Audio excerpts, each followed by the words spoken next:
មកកូនកូនថ្ងៃនេះកូនកូនមកសង្ខេបរឿងជាមួយលោកគ្រូណាកូនកូនដូច្នេះថ្ងៃនេះយើងមកសង្ខេបរឿងដើម្បីឲ្យកាន់តែច្បាស់ងាយស្រួលធ្វើលំហាត់ណាកូនកូនកាលដើមឡើយហ្នឹងគឺមានប៉ប៉ែមួយក្បាលគឺរស់នៅជាមួយកូនកូននៅក្នុងខ្ទមមួយមេប៉ប៉ែហ្នឹងគឺតែងតែព្រាមបដៅកូនណែនាំកូនឲ្យគេចផុតពីសត្វសាហាវនេនេដែលមានបំណងប៉ងយាយីកូនកូនរបស់វាថ្ងៃមួយហ្នឹងគឺមេប៉ប៉ែបានប្រជុំជាមួយនឹងកូនហើយណែនាំកូនប្រាប់ថាពេលម៉ែមិននៅកូនកូនកុំដើរលេងបដេសបដាឲ្យសោះកូនកូនត្រូវបិទទ្វារឲ្យចិត្តហើយកុំចេញក្រៅផ្ទះនៅពេលដែលម៉ែត្រឡប់មកវិញម៉ែនឹងគោះទ្វារហើយលូកជើងតាមចន្លោះទ្វារឲ្យកូនមើលបើសិនជាកូនមើលទៅឃើញថាជើងគឺជាជើងរបស់ម៉ែកូនអាចបើកទ្វារបានតែបើកូនមើលទៅជើងមិនមែនជាជើងរបស់ម៉ែទេកូនកុំបើកទ្វារឲ្យសោះអ៊ីចឹងបើសិនជាមាននរណាគោះទ្វារកូនកូនត្រូវធ្វើតាមបណ្ដាំម៉ែណាកូនកូនមិនត្រូវបើកទ្វារភ្លាមនោះទេ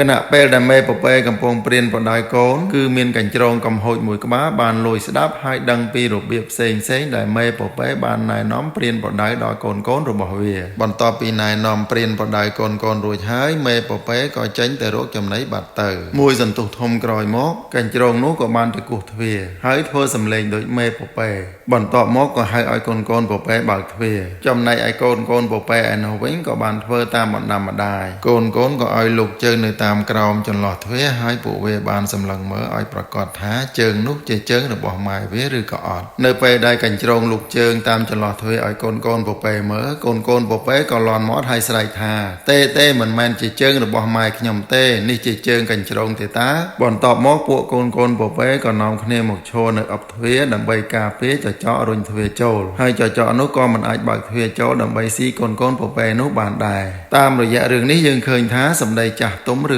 ចាស់ព្រឹទ្ធាចារ្យមួយចំនួនធំគឺមានសារៈសំខាន់ខ្លាំងណាស់ដូច្នេះយើងគួរត្រងត្រាប់ស្ដាប់ហើយអនុវត្តទាំងអស់គ្នាមកកូនកូនថ្ងៃនេះកូនកូនមកសង្ខេបរឿងជាមួយលោកគ្រូណាកូនកូនដូច្នេះថ្ងៃនេះយើងមកសង្ខេបរឿងដើម្បីឲ្យកាន់តែច្បាស់ងាយស្រួលធ្វើលំហាត់ណាកូនកូនកាលដើមឡើយហ្នឹងគឺមានប៉ប៉ែមួយក្បាលគឺរស់នៅជាមួយកូនកូននៅក្នុងខ្ទមមួយមេប៉ប៉ែហ្នឹងគឺតែងតែព្រាមបដៅកូនណែនាំកូនឲ្យគេចផុតពីសត្វសាហាវនេនេដែលមានបំណងប៉ងយាយីកូនរបស់វាថ្ងៃមួយហ្នឹងគឺមេប៉ប៉ែបានប្រជុំជាមួយនឹងកូនហើយណែនាំកូនប្រាប់ថាពេលម៉ែមិននៅកូនកុំដើរលេងបដេសបដាឲ្យសោះកូនត្រូវបិទទ្វារឲ្យចិត្តហើយកុំចេញក្រៅផ្ទះនៅពេលដែលម៉ែត្រឡប់មកវិញម៉ែនឹងគោះទ្វារហើយលូកជើងតាមចន្លោះទ្វារឲ្យកូនមើលបើសិនជាកូនមើលទៅឃើញថាជើងគឺជាជើងរបស់ម៉ែកូនអាចបើកទ្វារបានតែបើកូនមើលទៅជើងមិនមែនជាជើងរបស់ម៉ែទេកូនកុំបើកទ្វារឲ្យសោះអ៊ីចឹងបើសិនជាមាននរណាគោះទ្វារកូនត្រូវធ្វើតាមបណ្ដាំម៉ែណាកូន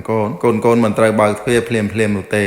គណៈពេលដែលមេប៉ប៉ែកំពុងព្រានបដៅកូនគឺមានកញ្ជ្រោងកំហូចមួយក្បាលបានលួចស្ដាប់ហើយដឹងពីរបៀបផ្សេងដែលមេប៉ប៉ែបានណែនាំព្រានបដៅដល់កូនរបស់វាបន្ទាប់ពីណែនាំព្រានបដៅកូនរួចហើយមេប៉ប៉ែក៏ចេញទៅរកចំណីបាត់ទៅមួយសន្ទុះធំក្រោយមកកញ្ជ្រោងនោះក៏បានទៅគោះទ្វារហើយធ្វើសំឡេងដូចមេប៉ប៉ែបន្ទាប់មកក៏ហៅឲ្យកូនប៉ប៉ែបើកទ្វារចំណែកឯកូនប៉ប៉ែឯនោះវិញក៏បានធ្វើតាមបណ្ដាំម្ដាយកូនក៏ឲ្យលូកជើងនៅតាមក្រោមចន្លោះទ្វារហើយពួកវាបានសម្លឹងមើលឲ្យប្រកាសថាជើងនោះជាជើងរបស់ម៉ែវាឬក៏អត់នៅពេលដែលកញ្ជ្រោងលូកជើងតាមចន្លោះទ្វារឲ្យកូនប៉ប៉ែមើលកូនប៉ប៉ែក៏លន់មាត់ហើយស្រែកថា